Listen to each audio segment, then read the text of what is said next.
എന്നും ഇങ്ങനെ ഇഡ്ഡലിയും ദോശയും ചപ്പാത്തിയും കഴിച്ചാൽ പോരല്ലോ. നമുക്ക് ഇടയ്ക്കൊക്കെ ഒന്ന് പ്രോട്ടീൻ റിച്ച് ആയിട്ടുള്ള ഫുഡും കൂടെ കഴിക്കേണ്ടത്. അതിനായിട്ടാണ് കറുത്ത കടലയും കുറേ നട്ട്സും ചേർത്തിട്ടുള്ള ഒരു സാലഡാണ് ഇന്ന് ഉണ്ടാക്കി കൊടുത്തിട്ടുള്ളത്. നല്ല ടേസ്റ്റാണ്. ഇടയ്ക്കൊക്കെ ഒരു വെറൈറ്റി ഒക്കെ കഴിക്കേണ്ടത്. അതും നല്ല സാലഡ്, നല്ല പ്രോട്ടീൻ റിച്ച് ആകുമ്പോൾ ഒന്നുകൂടി നല്ലതാണ്. അപ്പോൾ അതിനായിട്ട് കറുത്ത കടല വേവിച്ച് വെച്ചിട്ടുണ്ട്. നല്ല പോലെ പഞ്ഞി പോലെ വേവിച്ചു. ഉപ്പും മഞ്ഞൾപ്പൊടി, വെളുത്തുള്ളി, ഇഞ്ചി ഇതെല്ലാം ചതച്ചിട്ടാണ് വേവിച്ചത്. ഒരു കടായിൽ കുറച്ച് ബട്ടർ ചൂടാക്കി അതിനകത്ത് 1/4 ടീസ്പൂണ് ഗരം മസാലയും 1/4 ടീസ്പൂണ് കുരുമുളക് പൊടി ഇട്ട് ഒന്ന് യോജിപ്പിച്ച് ജസ്റ്റ് ഒന്ന് ചൂടായി കഴിയുമ്പോൾ നമുക്കതിലേക്ക് ഈ കടല വേവിച്ചത് ഇടാം.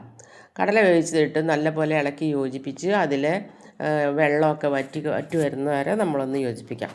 അപ്പോൾ കടലയുടെ ഗുണങ്ങൾ എന്തൊക്കെയാണെന്ന് വെച്ചാൽ പോഷകത്തിൻ്റെ കലവറയാണ്. പോരാത്തതിന് പ്രോട്ടീനുണ്ട്, നാരുകൾ ധാരാളമുണ്ട്, വിറ്റമിനുകൾ, ഇരുമ്പ്, കാൽസ്യം എല്ലാം അടങ്ങിയത് കുഞ്ഞുങ്ങൾക്കും വയസ്സായവർക്കും വരെ നല്ലതാണ്.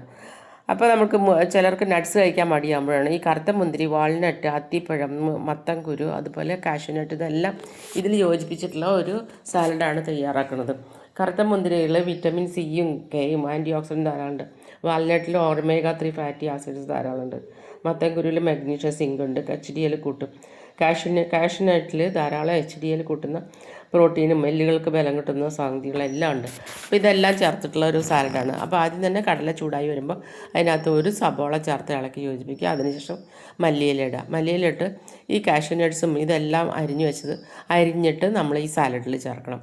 ഈ കടലയിൽ ചേർക്കണം. കടലയിൽ ചേർത്ത് കഴിയുമ്പോൾ അത് നല്ല പ്രോട്ടീനായി. ഇതാണ് അത്തിപ്പഴം കൂടെ കാണിക്കുകയാണ്. അപ്പോൾ ഇതെല്ലാം കൂടി യോജിപ്പിച്ച് നമ്മളൊരു പ്ലേറ്റിൽ സെർവ് ചെയ്യുക. ഒപ്പം 2 എഗ്ഗും കൂടി ആയാൽ കയമായി, പിന്നെ ഒന്നും പറയാനില്ല. അപ്പോൾ എല്ലാവരും ട്രൈ ചെയ്യുക. എൻ്റെ ചാനൽ സബ്സ്ക്രൈബ് ചെയ്യാത്തവർ സബ്സ്ക്രൈബ് ചെയ്യുക.